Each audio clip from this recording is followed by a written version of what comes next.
Hey everyone, and welcome to another episode of This Week in Crypto Philanthropy, your weekly guide to crypto-powered change. Nick Mikhalevsky, Senior Sales Manager here at The Giving Block, and very happy to be joined by my co-host Pietro Moran, who's been out in the field. Pietro, welcome back.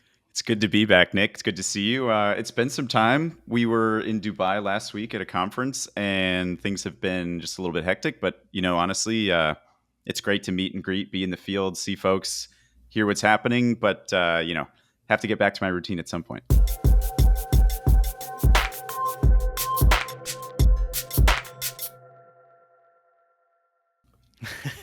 Well, it's great to have you back, and to continue on the meeting and the greeting, we're super excited for today's guest and an organization I think a lot of people will be very familiar with. So, without further ado, please join me in welcoming Dorota Amin, Chief Philanthropy and Partnerships Officer at World Food Program USA. Dorota, hello.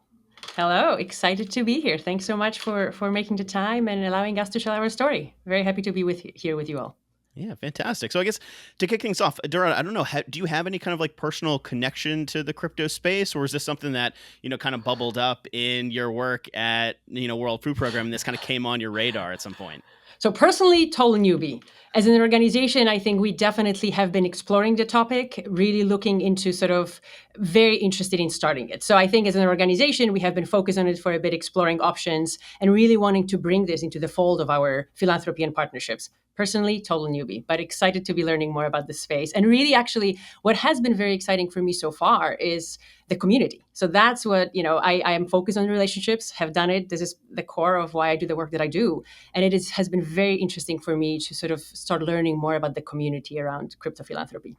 Yeah, fantastic. And I think as you guys get deeper into the space, that community it's so right. It's such a rich community that's super focused on philanthropic activities and giving back and wanting to get involved. And I guess maybe before we get kind of deeper into the conversation, and I think a lot of people know at a high level what the organization does, but what are some of the big things that you guys are tackling right now, and maybe as we're heading into 2025, what are some of the things that are kind of right in front of your team's plate that you're trying to tackle right now?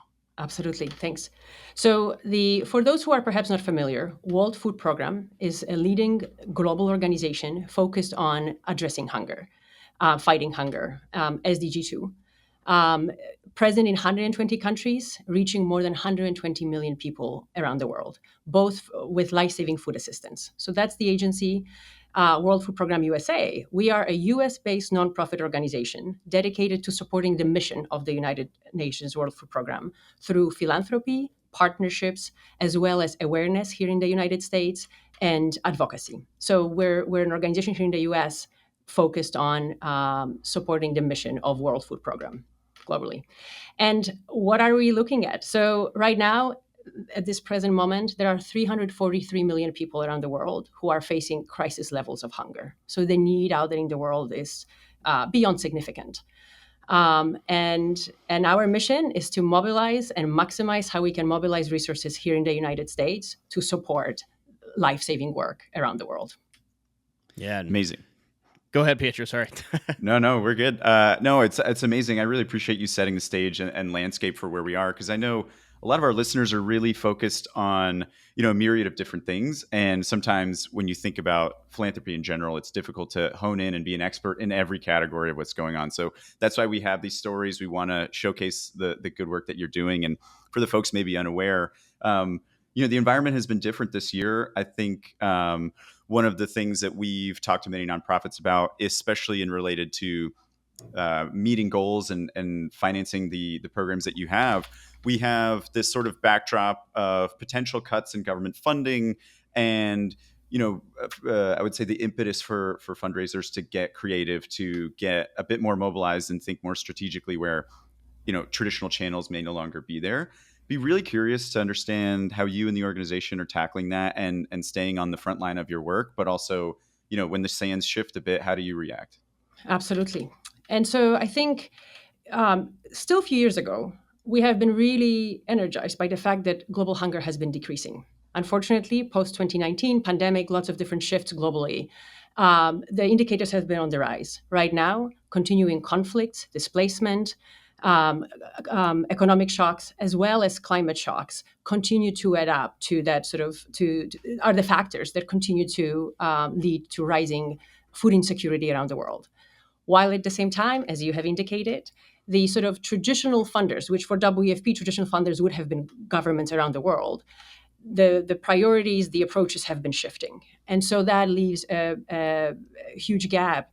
In addition, there is, conflict is number one driver of hunger. Hunger drives conflict. So we're kind of like, lack of funding is getting us into this sort of circle where, if we are not able to put a stop or ensure that people have access to food, then we're getting back to sort of conflict will create more hunger. And so absolutely, for us, we're looking at maximizing how we can raise funds but also create partnership opportunities for WFP here in the US. And so it's the moment now, but I also think the innovation and looking for new ways and optimizing how WFP does its work and then how we support that work is at the DNA of WFP. And so as much as crypto philanthropy is a newer endeavor for us right now, WFP has been deploying blockchain for its humanitarian work for quite a few years right now. And so again, I think that thread of innovation as a DNA, looking for new ways, is at the core of how World Food Program delivers its mission and how we support its mission. So, yeah, and as this is the access to the crypto space has somewhat been evolving, and we know some of the work that you guys have been doing, over the last few years in terms of deploying assets on chain that can move a little bit faster at greater speed in jurisdictions where local financial infrastructure just is slow or just doesn't exist. What are some ways that you guys have been, engaging with the crypto community? What are some things that have been building off maybe some of that momentum that you started to explore? And that you're asking more from the programmatic side of how WFP has been so WFP has deployed blockchain both to deliver food assistance and other services to members of communities. And there are 4 countries that primarily we have focused on. It is Bangladesh, Jordan, Lebanon, and Ukraine, but as well as actually coordinate collaboration between other humanitarian partners. So I would say it's a twofold impact. It's creating transparent, fast way of delivering food assistance to beneficiaries directly, right? For example, in Bangladesh, more than 800 refugees in the Cox's Bazar. That's how they're accessing their e-vouchers. It's through blockchain technology, and this is how they can access not only food assistance but also other services that are provided to that community. On the other hand, for example, in Lebanon, it's where we coordinated more than 15 organizations to make sure that assistance is not duplicated. So again, it's both delivering assistance directly to people that are reached by the programs, but then also in a transparent, quick way, coordinating collaboration between humanitarian partners. So that's super interesting. I'm always kind of marveling at the way that people take technology and then actually implement it, because it sounds to me that not only does maybe like the obvious use case of move money faster, transmit value, get it to the places and corridors where you may otherwise not have an alternative. Like that's what I would imagine is the crypto philanthropy kind of mainstay or story or use case that you hear most often. But then it sounds like to me, it's also maybe an infrastructure upgrade or a way for you to do record keeping and, like you say, follow those payments and that aid distribution across those channels in a way that, is logistically quite difficult, I would have to imagine, right? So that's always really interesting to see. I want to maybe double click on that a bit, but from the personal side, would love to hear your perspective on this.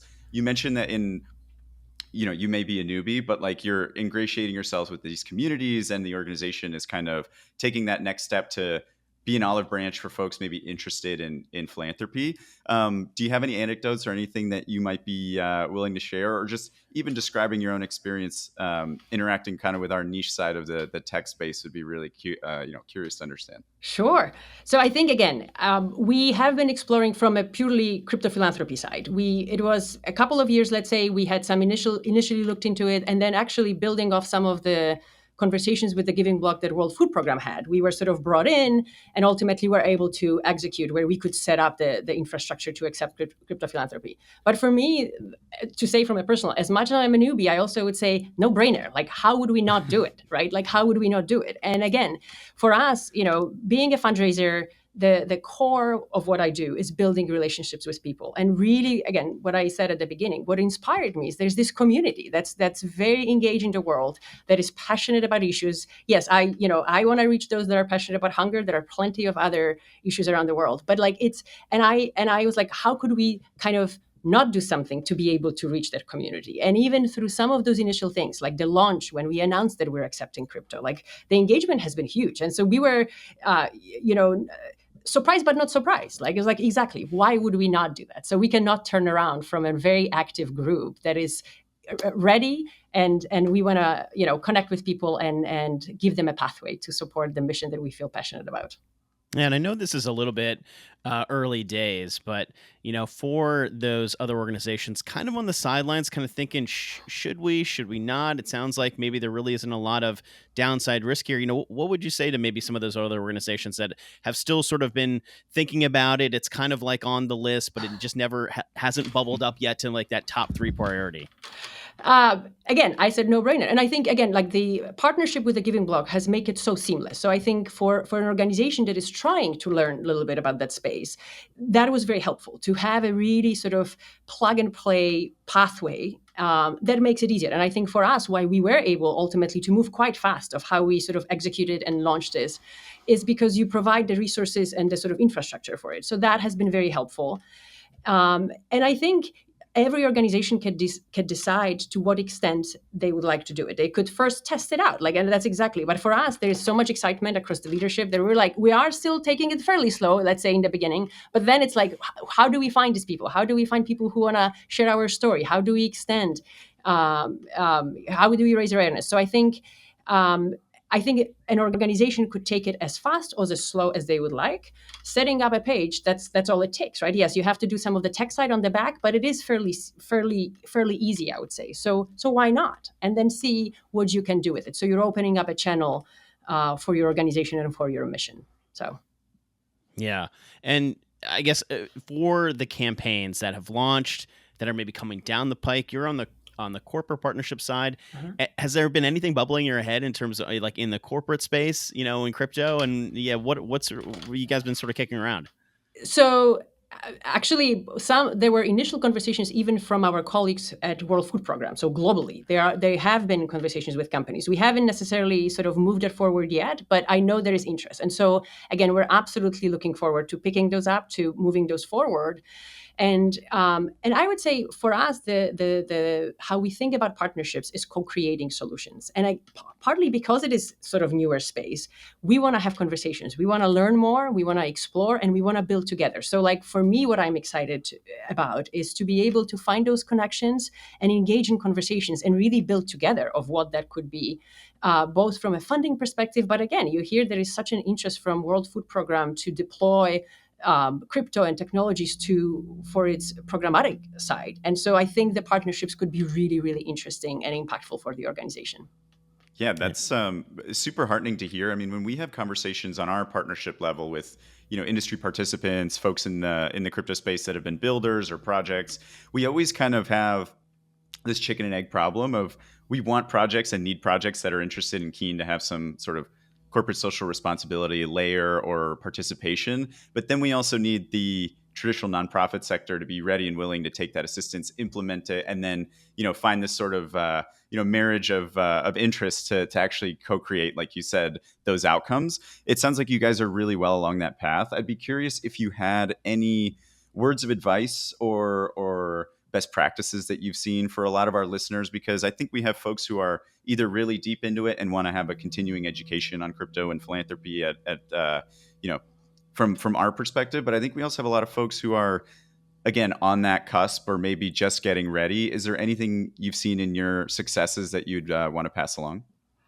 I think I would apply everything I've always applied to corporate partnerships. It's like listen. So kind of come to a table and share your interests, share your objectives, and really go on a journey together. So I think for me, I would perhaps, and especially if it's a new organization, which we are sort of new to this space. So we will approach it that way, is to really engage in conversations versus coming with ready products. Like I think until you know that you can create a product that actually will work. And I would say the cross, so to your point about an organization, you create a product and then you need an executor of it. I would say those two should create that product together, and that's really where the product can respond to what the need is out there in the world. And so really coming to a conversation, learning, and perhaps going on a journey. I don't thinking that the journey has to like really start in like a month. Like give yourself time, learn about each other, learn really about what the organizations are bringing. I think that would be my advice, which more taking it from the traditional ways of how we have built partnerships before. So no need to reinvent the wheel is what you're saying, thankfully. Yeah, absolutely. As far as how we go about this, right? I think what we have to learn is this new space, but how we go about it, we could absolutely sort of deploy those best practices that we have that we have done before. And maybe as a way to reach out to, the community, whether it's, folks in the crypto space who are just really energized about wanting to support this kind of mission in a new way. And also maybe those folks who work in those crypto communities, those projects, because those crypto projects, man, they always are looking for ways to energize their community. Philanthropy is such a big part of their efforts and wanting to bring people in to support great causes at the same time that they're launching these new products. I guess, what would you say to sort of the person that's out there that might see this and want to get involved? And what would you say to maybe some of those like Web3 partners that are looking for that really great philanthropic partner that they haven't yet been able to team up with? I would say there will be a link. Click on that sort of reach out link on our website, our crypto website, and just say what you're interested in, and we'll make sure that it reaches the right person. I would say, definitely from a corporate side, we will put it like we will respond, we will engage in conversations. On the individual side, I think the pathways might be multiple. I know that our social team is really building out a plan of how to continue to engage individuals through our social platforms, and so I think there might be some other opportunities that will pop up on our social media platforms. So I would say follow us but also just reach out, because again, I think we're very eager to engage with this community, to learn more about this community. So we would just also love to connect and have a conversation and learn more from them. So. Well, we've had some crypto AMAs in the past, and the crypto donors have told us, we find you guys on socials. If we want to support an organization, that's where we first come across you guys. So maybe it's like a little bit of like a consulting tip to anybody out there that's, interested in doing this, being really active. And we can't wait to see the kinds of things that, World Food Program USA is going to be doing in the coming months. But I guess maybe to start to round out some of the conversation here today, is there anything that we haven't asked you about, and really want to give you the floor to sort of take it in whichever way you want to make sure that we don't leave anything out? No, I don't think so. Sorry, I don't think so. I think you allowed me to sort of really share both the mission, again, like the mission is what drives us. So we want to do the things that we're doing to support the mission and to support the communities around the world. And again, very excited. I said it several times in our time, but about connecting with that community. So really look for. So I would say, please, if you're listening to me, reach out. I think a tagline that we have developed is "Be the block that ends hunger," and I kind of would like to add that: "Be the block that ends hunger." So how about I end with that? that is perfect. And you know what? Our crypto donors love knowing what that unit of cryptocurrency is doing. We've seen some phenomenal organizations that really can kind of like crystallize, like, this is what, this, fractional unit of Bitcoin or Ethereum or whatever it is help to power. And so seeing that impact, you guys have a great website. I'm sure it's going to get even better with more of those impact stories that you guys are going to share. But yeah, crypto donors in the community love seeing what those blocks and, that is doing in action. So. Sure. And again, so I think, as we engage even traditional philanthropy, right? Donors, partners, we absolutely want to convey impact. And so we have some, really good measures of it. But I also would say, engaging with this community and being challenged by them will be another very interesting opportunity. So as we look for really ways of capturing people's impact on the world, on the mission, it will be great to engage and see how we can make sure that we really show what the impact is. Oh man, I love that. Well, crypto community, there you go. You heard it here. No, let's put up the challenge. The community always rallies for causes that are really big and important, and I have no doubt that you're entering a space that will have a lot of change makers and a lot of challengers to help do some great work for you guys and drive more impact. But I don't want to hog the conversation, Pietro. I'll turn it over to you to kind of bring us home.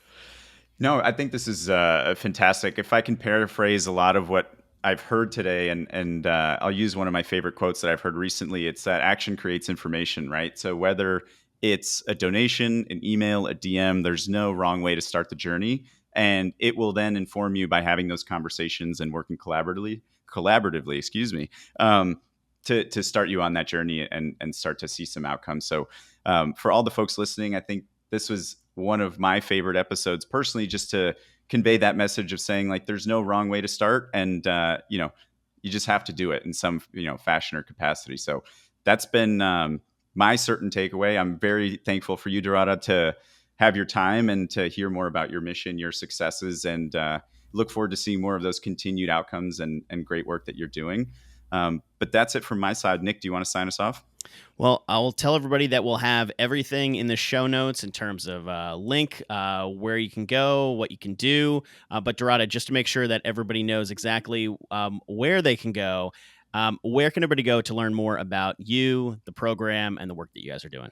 wfpusa.org. And there is also a link to our crypto space. So I would say that's the base one. That's where you can learn about the programs, and then you can find sort of the space that we have dedicated to sort of promote and raise awareness about our crypto engagement. So, and really appreciate the time, appreciate the interest, really enjoyed the conversation. And big thank you to the community for your interest in our work and in sort of finding creative ways of supporting the world.